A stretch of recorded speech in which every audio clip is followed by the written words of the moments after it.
मुकेश अंबानी की इनकम का अंदाजा आप ऐसे लगा सकते हैं कि जब तक आप यह वीडियो देखेंगे तब तक मुकेश अंबानी 1 करोड़ कमा चुके होंगे। जी हां, सिर्फ 10 मिनट में करीब 1 रुपया करोड़। आजकल हर तरफ मुकेश अंबानी के बेटे की शादी के चर्चे हैं, जिसमें दुनिया भर से मुख्तलिफ सेलिब्रिटीज ने शिरकत की। दुनिया के टॉप परफॉर्मर्स, क्रिकेटर्स और मूवी स्टार्स ने शिरकत करके शादी को 4 चांद लगा दिए। यह तो सब जानते हैं कि ये तमाम स्टार्स फ्री में नहीं बल्कि भारी पैसे लेकर आए हैं। सिर्फ जस्टिन बीबर की ही बात की जाए तो उन्होंने चंद मिनट्स की परफॉर्मेंस के लिए 80 करोड़ इंडियन या 280 करोड़ पाकिस्तानी रुपए लिए हैं। अब यहां पर हर एक के जहन में यही सवाल आता है कि मुकेश अंबानी एशिया के सबसे अमीर आदमी तो हैं, लेकिन इन्होंने इतना सारा पैसा कमाया कैसे? 10,370 अरब रुपए की इनकी कमाई का असल जरिया क्या है, जो इन्हें पूरे एशिया का अमीर तरीन इंसान बनाता है? और सबसे बढ़कर, जब एक भाई सोने के पानी से नहा रहा है, तो वहीं दूसरे भाई का दिवालिया क्यों निकला हुआ है? आइए देखते हैं मुकेश अंबानी की सक्सेस स्टोरी की कुछ झलकियां साहिल थप्पा चैनल की वीडियोस में। अगर आप इंडिया में रहते हैं तो चाहते हुए भी कोई ऐसा दिन नहीं गुजार सकते जिसमें आप मुकेश अंबानी को कोई प्रॉफिट ना दें। टेलीकॉम सेक्टर हो, पेट्रोलियम, क्रिकेट या रिटेल सेक्टर, मुकेश अंबानी की रिलायंस इंडस्ट्रीज हर जगह फैली हुई है और आपका दिन मुकेश अंबानी के किसी ना किसी बिजनेस से वास्ता पड़ता ही रहता है। लेकिन इस सब की शुरुआत मुकेश अंबानी ने खुद नहीं बल्कि उनके पिता धीरूभाई अंबानी ने की थी। 1950 में धीरूभाई अंबानी गुजरात से एक अच्छी जॉब के लिए यमन चले गए। उन्होंने 8 सालों तक इंपोर्ट एक्सपोर्ट के कारोबार में क्लर्क की नौकरी की और इस कारोबार को करीब से समझने की कोशिश की। 8 सालों के बाद 1958 में वह वापस इंडिया आए और इस बार उनके पास एक बिजनेस आइडिया मौजूद था। उन्होंने ट्रेडिंग बिजनेस स्टार्ट किया जिसे रिलायंस कमर्शियल कॉरपोरेशन का नाम दिया गया। शुरुआत में यह कंपनी सिर्फ स्पाइसेज यानी मसालों की ट्रेडिंग में इवॉल्व थी। वह इंडिया से मसाले खरीदकर उनको मिडिल ईस्ट और अफ्रीका में एक्सपोर्ट करते थे। क्योंकि 8 साल तक इंपोर्ट एक्सपोर्ट के काम से वाबस्ता रहने की वजह से धीरूभाई को इस बिजनेस का काफी एक्सपीरियंस था, इसीलिए देखते ही देखते कामयाबी की सीढ़ियां उनके लिए आसान बनती गईं। लेकिन धीरूभाई कुछ और भी करना चाहते थे। उन्होंने सोचा कि इंपोर्ट एक्सपोर्ट तो चल ही रही है, अब क्यों ना मैन्युफैक्चरिंग बिजनेस में कदम रखा जाए। 1966 में उन्होंने रिलायंस टेक्सटाइल्स के नाम से एक नई कंपनी लॉन्च कर दी। उस वक्त कॉटन पर इंडियन सरकार की तरफ से काफी सख्ती थी, जिसकी वजह से पूरी इंडियन टेक्सटाइल इंडस्ट्री में बहरा रचा हुआ था। इसी दौरान धीरूभाई अंबानी ने कॉटन के बजाय सिंथेटिक टेक्सटाइल्स का इस्तेमाल शुरू कर दिया, यानी केमिकल प्रोसेस के जरिए कपड़े बनाए जाने लगे, जिससे न सिर्फ वह सरकार की पॉलिसी से बच गए बल्कि कपड़े सस्ते होने की वजह से मार्केट में ज्यादा फेमस भी हो रहे थे। धीरे धीरे रिलायंस इंडस्ट्रीज ने अपने पैर पसारना शुरू कर दिया। 1977 में क्रिकेट वर्ल्ड कप का टाइटल स्पॉन्सर भी रिलायंस था। लेकिन एक चैलेंज यह था कि धीरूभाई अंबानी को टेक्सटाइल इंडस्ट्री चलाने के लिए पेट्रोकेमिकल्स दूसरी इंडस्ट्री से खरीदने पड़ते थे। इसीलिए उन्होंने अपना पेट्रोकेमिकल बिजनेस स्टार्ट करने का इरादा कर लिया। इस तरह 1986 में जब धीरूभाई अंबानी बीमार हुए तो उनके दोनों बेटे अनिल और मुकेश अंबानी बिजनेस में उनकी मदद करने लगे।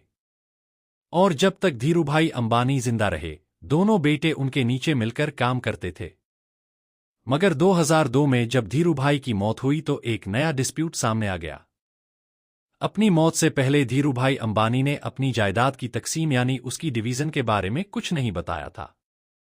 तो अब उनके जाने के बाद रिलायंस इंडस्ट्रीज का कंट्रोल कौन संभालेगा? इसी सिलसिले में रिलायंस के बोर्ड ऑफ गवर्नर्स की मीटिंग कॉल की गई और उसमें फैसला हुआ कि ज्यादा कंट्रोल मुकेश अंबानी को दिया जाएगा। और यहीं से दोनों भाइयों के दरमियान दरार पड़ गई। दोनों भाई आपस में लड़ने लगे और एक दूसरे से बातचीत खत्म कर दी। लेकिन उनकी मां से यह सब देखा नहीं गया और उन्होंने फैसला किया कि दोनों भाई बिजनेस को आधा आधा डिवाइड कर लें और अपना अपना काम करें। इस तरह 2005 में रिलायंस इंडस्ट्रीज को 2 भाइयों में डिवाइड कर दिया गया। रिलायंस ऑयल, गैस, पेट्रोकेमिकल और मैन्युफैक्चरिंग मुकेश अंबानी के हिस्से में आए। मुकेश अंबानी ने अपने हिस्से के बिजनेस को मेहनत करके बढ़ाना शुरू कर दिया। उनके हिस्से में जो जामनगर पेट्रोलियम रिफाइनरी आई थी, उन्होंने उसकी प्रोडक्शन को बढ़ाकर उसमें state of the art manufacturing facility install करके उसे दुनिया की सबसे बड़ी पेट्रोलियम रिफाइनरी बना दिया। सिर्फ यही नहीं, बल्कि इस इंडस्ट्री में एक और नई रिफाइनरी को भी शामिल करके पेट्रोलियम का प्रॉफिट और बढ़ा दिया। उसके बाद मुकेश अंबानी ने रिटेल इंडस्ट्री में भी कदम रख दिया, जिसके चलते भारत में एक इंकलाब बरपा हुआ और पूरे इंडिया में स्मार्ट बाजार के नाम से डिस्काउंटेड स्टोर्स और सुपरमार्ट्स खोले गए, जहां कंज्यूमर्स को तमाम आइटम्स डिस्काउंटेड रेट्स पर एक ही जगह पर मिल जाते थे। 2008 में जब क्रिकेट की सबसे बड़ी लीग इंडियन प्रीमियर लीग का आगाज हुआ, तो मुकेश अंबानी इसमें भी कूद पड़े। उन्होंने आईपीएल की सबसे महंगी टीम मुंबई इंडियंस को खरीद लिया और यह टीम अगले कई सालों तक आईपीएल की मोस्ट वैल्यूएबल टीम रही। यहां तक कि जब कोरोना के दिनों में खाली स्टेडियम में मैचेस करवाए गए तब भी मुंबई इंडियंस ने रिकॉर्ड प्रॉफिट जनरेट किया। 2016 में मुकेश अंबानी ने टेलीकॉम इंडस्ट्री में कदम रखा और यह कदम इतना भारी था जो टेलीकॉम इंडस्ट्री के दूसरे कंपटीशन वाला था। सभी ने जियो के सिम्स खरीदना शुरू कर दिए क्योंकि यहां सब कुछ फ्री मिल रहा था। देखते ही देखते जियो के यूजर्स मिलियंस तक पहुंच गए। जब जियो ने 5G नेटवर्क लॉन्च किया तो यूजर्स की तादाद और बढ़ गई। यह नेटवर्क अब 6G टेक्नोलॉजी पर भी दुनिया की बड़ी कंपनीज के साथ मिलकर काम कर रहा है। जियो ने टेलीकॉम कंपनीज को कंपटीशन में पीछे छोड़ दिया है, जिससे मार्केट में कंपटीशन खत्म हो रहा है। 2024 में मुकेश अंबानी ने इंडिया की सबसे बड़ी मीडिया कंपनी बनाने का भी ऐलान कर दिया, जिसके लिए उन्होंने अमेरिकन एंटरटेनमेंट जायंट डिज्नी के साथ $8.5 बिलियन का कॉन्ट्रैक्ट भी साइन कर लिया है। और इसी तरह पूरे भारत में हर सेक्टर पर किसी न किसी तरह मुकेश अंबानी जरूर असर डालते हैं।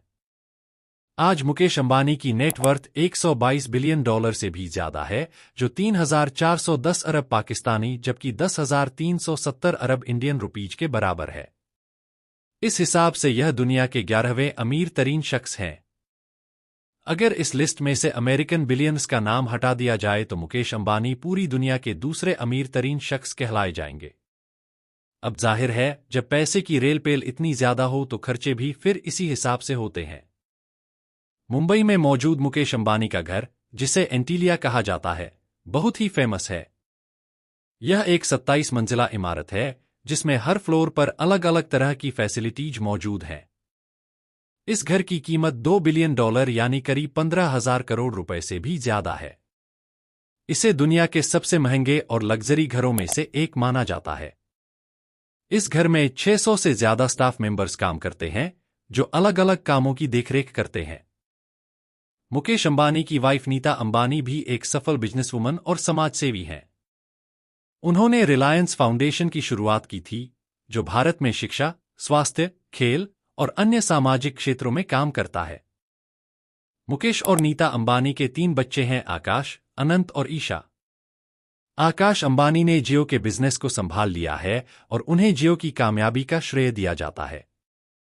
वहीं ईशा अंबानी रिलायंस के रिटेल और फैशन डिवीजन में काम करती हैं। अनंत अंबानी ने भी रिलायंस के कई प्रोजेक्ट्स में हिस्सा लेना शुरू कर दिया है।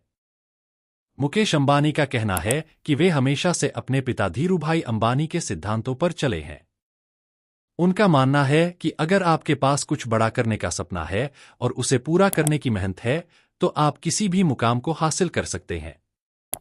मुकेश अंबानी की जिंदगी और उनकी सफलता की कहानी यही सिखाती है कि मेहनत, लगन और सही दिशा में किया गया काम ही आपको ऊंचाइयों तक ले जा सकता है। उनकी कहानी कई उद्यमियों के लिए प्रेरणा स्रोत है, जो अपने सपनों को पूरा करने के लिए प्रयासरत हैं। आशा है आपको यह जानकारी पसंद आई होगी। अगर आप इस तरह की और भी रोचक कहानियां और बिजनेस से जुड़ी बातें जानना चाहते हैं, तो हमारे चैनल साहिल थप्पा को सब्सक्राइब करें और बेल आइकन को दबाएं ताकि आपको हमारे नए वीडियोस के नोटिफिकेशन मिलते रहें।